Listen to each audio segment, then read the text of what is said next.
still order operations, just like we started yesterday. Order operations, and like I mentioned it yesterday, we have gems for us to remember. First thing we do are groups, then we do exponents, then we do multiplication or division, the same thing. And the last thing we do is subtract or add. So as a group, we can see groups in parentheses. That's one way of seeing it. Another way of seeing groups is in a fraction where either the top, the bottom, or both are not simple. So I notice that the bottom of my fraction is not simple, so that's a group. Like even though I don't have parentheses, that's a group.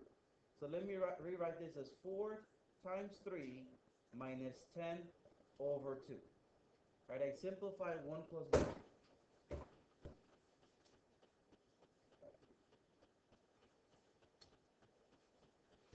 So that was a group. I don't have any exponents. Remember, exponents is the little number on the top.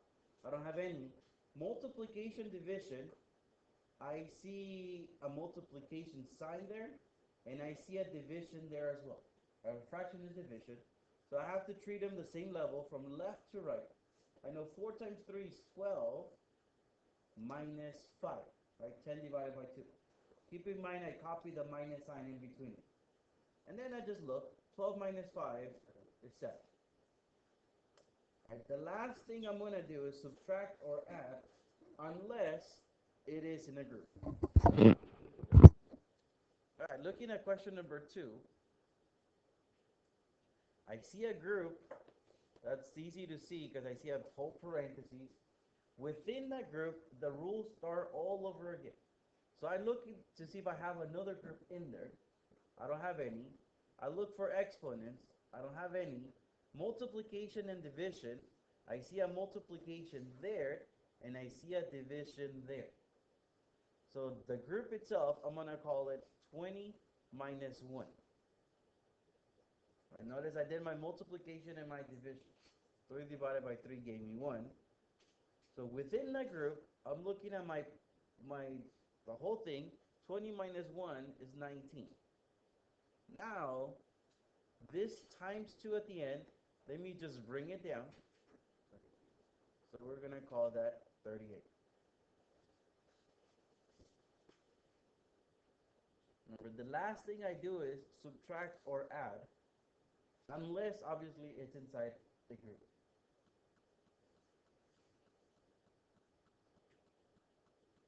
If we look at question number 3, the top of the fraction is not simple, so all that will be considered a group.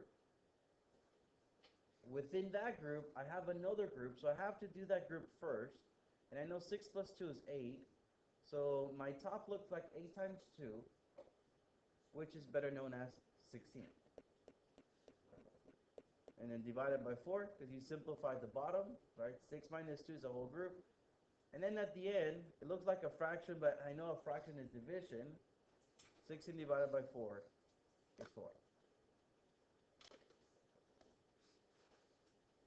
Right, so remember the order operations, groups, exponents, multiplication or division are done the same, and subtraction or addition are done the same. For multiplication division, if there's more than one, go from left to right. Kind of like how you read, from left to right. And the same thing with addition and subtraction. Go from left to right. Now, any question? 11?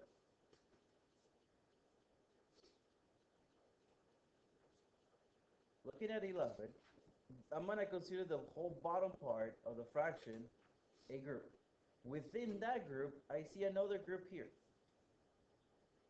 So the bottom of the fraction, let me call it 4 minus 1 plus 3.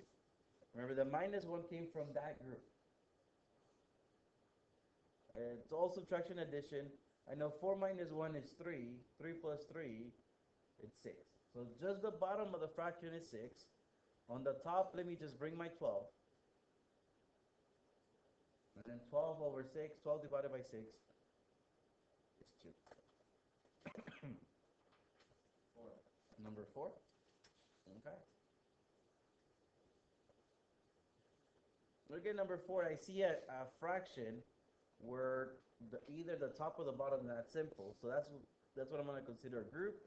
Let me call this 3 plus 8 over 2 minus 4. Right? Simplify the top of the fraction.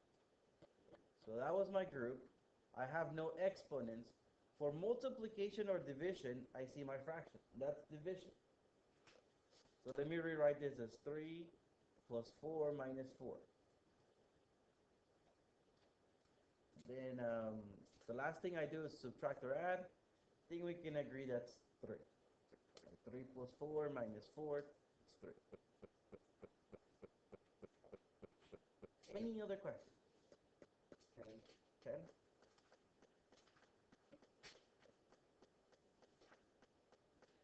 I see a group.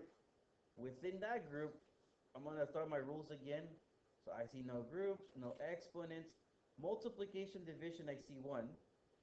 So let me rewrite this as 2 plus 6 minus 2.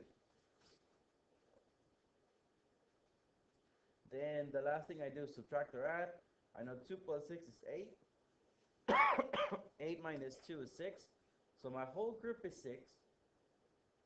Now my times 2 outside the group, let me bring it down. 6 times 2 is 12.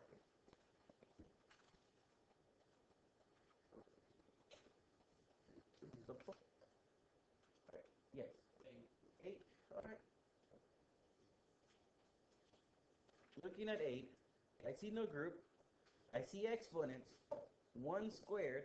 That I'm going to repeat 1 2 times. So 1 times 1. So I'm going to call that 1. So I have 1 plus 18 over 3 plus 2. For multiplication or division, I see my fraction.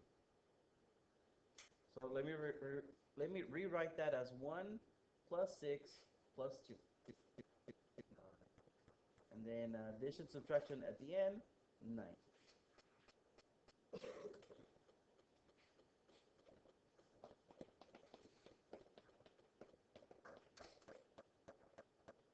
Any other questions? 14. Looking at number 14, groups, I see that the bottom of my fraction, that's simple. That can be simplified. So I have 4 over 4 plus 2 squared. So I did my groups. Now for exponents, I see 2 squared, and then I know that's 4. So I'm going to write 4 over 4 plus 4. For multiplication and division, I see one of them. That's 1. 4 divided by 4. And the last thing that I do, addition, subtraction, gives me a 5.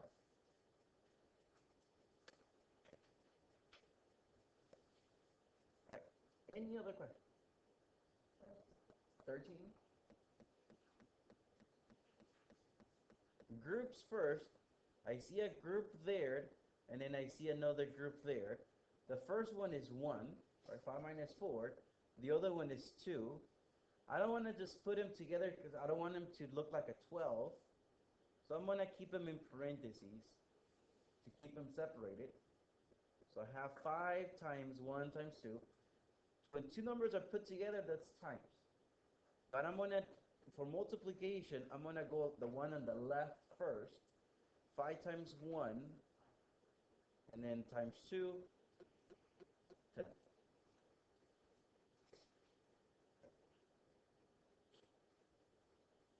All right. Any other questions?